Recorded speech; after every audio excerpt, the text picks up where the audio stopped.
GXD Adventures just dropped. Page 10. The Shadows of Xikelia, a continuation of their Tome of Chaos series. But behind the scenes, this video raises more questions than it answers. From AI-generated content to misused licenses and uncredited collaborations. Today, we're dissecting every line of their latest upload and exposing the contradictions in their storytelling, licensing, and transparency. I'm Shadow Evesong, and this is another piece in the unraveling of GXD's twisted production puzzle. The video opens with a disclaimer that this is the Watcher's edit, not the original creators. But here's the thing. This is the 10th video in the Tome of Chaos series, and now they're saying it's been altered from the original owner's script? That admission alone suggests one thing. Creative control is changing hands, even if they say the core of the story remains the same.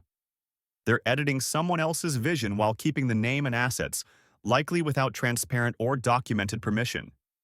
Even worse, the line says, "His old scripts are still being used. We are adding some of our own changes." That's already muddy waters. Who owns what? Who wrote what? And where are the clear boundaries for credit and responsibility?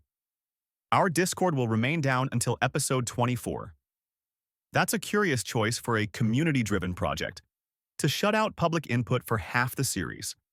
They admit the channels are now private and only accessible to team members, yet claim they are taking advice from others off-platform. No names, no transparency. This implies one of two things. They can't handle criticism or scrutiny, or they are centralizing control while still pretending it's a collaborative project. And that's ironic when you remember, GXD's entire brand is built around being community-friendly and accessible. One of the biggest red flags? GXD claims that The Shadows of Xikelia, c.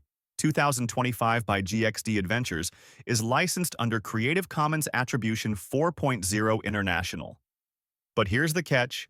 You can't assign a Creative Commons license to content you didn't 100% create or legally license yourself. If the story is partly someone else's script, the music is from Suno AI or another platform, and they used some AI software in the making of the film, then GXD can't just slap a Creative Commons label on the whole thing and pretend that makes it shareable. That's a misuse of the license. Suno AI's terms, for instance, don't automatically grant commercial rights unless very specific terms are followed. If they're re-uploading songs someone else made or using AI-generated visuals and music under false pretense, this license doesn't hold up. In a subtle footnote, the video description reads, "Some AI software was utilized in the making of this film." That's about as vague as it gets. Was it used for voices, visuals, music, scripts? Because under platforms like Suno, Lovo, or Kits AI, the licensing rules change drastically depending on usage. If you're using AI to make music or voices for commercial gain, you often need explicit rights to distribute, modify, or monetize it. GXD doesn't explain what AI they used, or whether they followed the terms of service.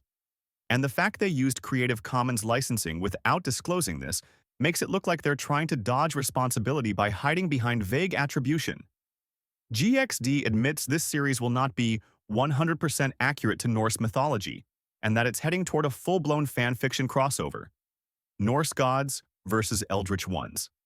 That's fine if it's transparent, but they're branding it under the illusion of myth accuracy and Loki's journey, when it's anything but. If you're changing the script using AI to generate assets, vaguely borrowing from mythology and branding it under CCBY, then what we're left with is a fan fiction project parading as original IP. That's deceptive, especially when monetization or server support is involved. This might look like just another video with only 4 views, but it's part of a larger pattern of misrepresentation, overreach, and misuse of platforms. Whether it's licensing songs from Suno AI, editing scripts without proper attribution, or uploading under Creative Commons without full ownership, GXD is treading into territory that could violate not just platform terms, but copyright law and community trust.